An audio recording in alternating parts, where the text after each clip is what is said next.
সকালে পত্রিকায় এইসব বর্বর ছবি দেখে অনেকেই আঁতকে ওঠেন। চিকিৎসার নামে এমন বর্বরতা গত ১.৫ মাস ধরে চালিয়ে আসছিল সিরাজদি খানের খাসনগর গ্রামের ভণ্ডপীর আমজাদ হোসেন ব্যাপারী।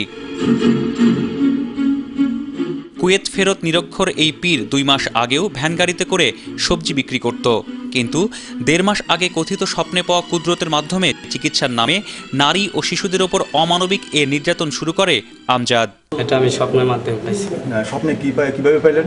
স্বপ্নে আমাকে দেখাইলো একদিন, ২ দিন, এরকম ৩ দিন দেখার পরে একজনকে আমি বললাম যে প্যারালাইসিস রোগী জানলে মনে ভালো হইব। আমি স্বপ্নে দেখি মায়ের গর্ভের থেকে লুলা হয়, এটাকে টাঙ্গাতাম, বেঁধে টাঙ্গায় যে পাওটা সোজা করে উনিকে ডলা দেওয়া হইতো। এরকম করে দেখা গেছে রোগী ভালো হচ্ছে। আবার যেটা ঘুরানো হইতো, এটা দেখতাম যে ২ ঠ্যাং যদি থাকতো, দোনো ঠ্যাংগুলো ঘুরাইতে হইতো, যাতে রগগুলো আস্তে আস্তে ছাড়লে যাতে উনি হাঁটতে পারে। জাতীয় একটি দৈনিকে আমজাদের চিকিৎসা নিয়ে সচিত্র প্রতিবেদন প্রকাশিত হবার পর তাকে গ্রেফতার করে সিরাজদি খান থানা পুলিশ।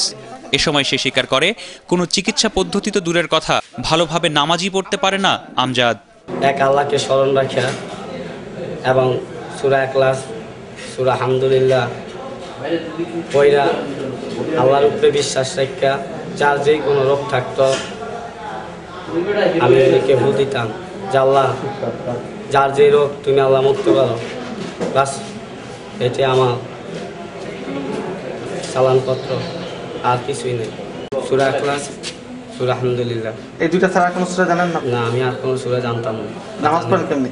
নামাজ আমি এই 2 সূরা দিয়ে আল্লাহর প্রতি ঈমান রেখে বিশ্বাস রেখে আমি নামাজ পড়ি, কবুল করেন না মালিক আল্লাহ। আমজাদ আরও স্বীকার করে, বেদম প্রহারের পর রোগীদেরকে সে শুধু সরিষার তেল আর ডাবের পানি খেতে দিত। তাতে কোনো কাজ হয় কিনা জানতে চাইলে সে জানায়, রোগ থেকে মুক্তি দেওয়ার একমাত্র মালিক আল্লাহ। রাহাত মিনহাজ, ATN বাংলা, ঢাকা।